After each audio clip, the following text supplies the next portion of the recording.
Gift Nifty तो कह रहा है थोड़ी सी पस्त ओपनिंग हो रही होगी, लेकिन हमारे लिए आज के संकेत कैसे? देखिए, एक जहाँ तक संकेत की बात है, एक तो पहली बात ये ट्रंकेटेड वीक है। इस हफ्ते बुधवार को छुट्टी है, तो उस चीज़ का आपको थोड़ा सा ध्यान रखना है। तो थोड़ा सा बैक टू बैक एक्सपायरीज होंगी आपको, ट्यूसडे को एनएसई को, थर्सडे को बीएसई की।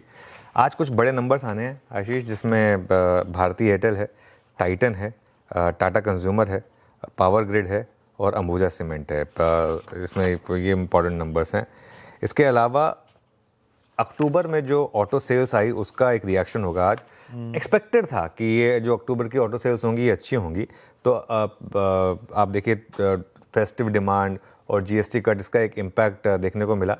अशोक लेलैंड और टाटा मोटर्स, इन्होंने 4 व्हीलर्स में सबसे ज़्यादा गाड़ियाँ बेची और 2 व्हीलर्स में टीवीएस मोटर और आयशर मोटर्स, इनकी सेल्स जो हैं वो एक्सपेक्टेड लाइंस पर थी।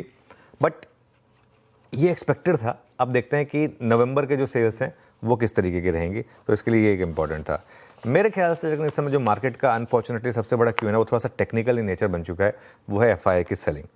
एफआई ने फ्राइडे को कैश में 6,700 करोड़ की सेलिंग की, और अगर cash, index futures, stock futures तीनों को जोड़ दें तो करीब करीब 9,000 करोड़ की सेलिंग होगी। और यही नंबर हम फ्राइडे को भी डिस्कस कर रहे थे कि करीब करीब 9,000 करोड़ की सेलिंग होगी एफआईएस की।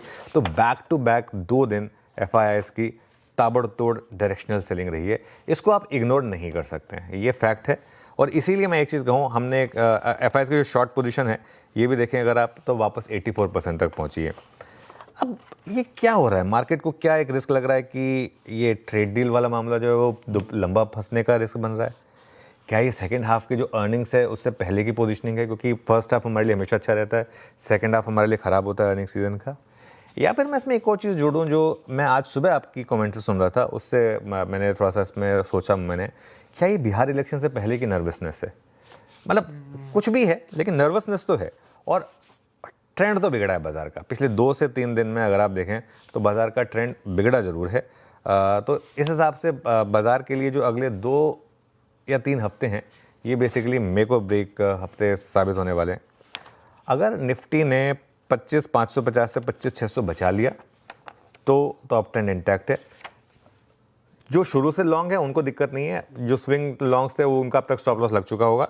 लेकिन अगर इसके नीचे बंद हुए आप 25,550, 25,600 के जोन के नीचे बंद हुए तो पूरी रैली खोने का रिस्क रहेगा, फिर वो रिस्क रहेगा। और देखिए, मैं हमेशा एक चीज़ बोलता हूँ लोगों को, मार्केट में ना हम एक व्यू लेते हैं और उसके बाद उस पर पूरा कोशिश करते हैं कि उस पर काम हो। लेकिन अगर मार्केट हमें कह देना कि नहीं कुछ चेंज हो रहा है, तो हमको उसको रिस्पेक्ट करना चाहिए, वो बहुत ज़रूरी है। अपने व्यू को चेंज करना आना चाहिए, उसमें कोई गलती नहीं है। उस इनफैक्ट अगर आप वो नहीं करेंगे तो आप ज़्यादा गलती करेंगे। अगर मार्केट आपको कह रहा है कि नहीं व्यू चेंज करिए, तो फिर व्यू चेंज करने की ज़रूरत पड़ती है। लेकिन अभी वो लेवल आया नहीं है, वो थ्रेशोल्ड जो है उससे हम थोड़ा दूर हैं। 25,550 से 25,600 का है वो थ्रेशोल्ड।